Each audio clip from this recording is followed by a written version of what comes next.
Nakausap nila si Clover. Yan. Yan. Clover po. Clover po. Clover po. Clover po. Ako po si Clover. Ikaw po, sino po pangalan mo? Yeah, opo. Clover po pangalan ko. Ikaw po, ano po pangalan nyo? Yan, opo. Clover nga po yung pangalan ko.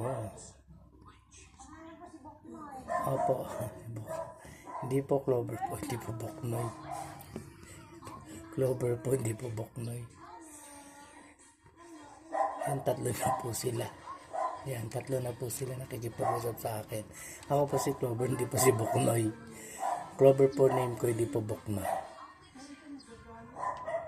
Mabait po ako. Huwag po lalapit kami mo kasi dadakmain ko po yan. Yan. Nakita na ni Clover ang kanyang mga angkan. Yan. Salamat po sa New Year. Bye-bye po. Bye-bye. Yan na po sila. Umalis na po sila.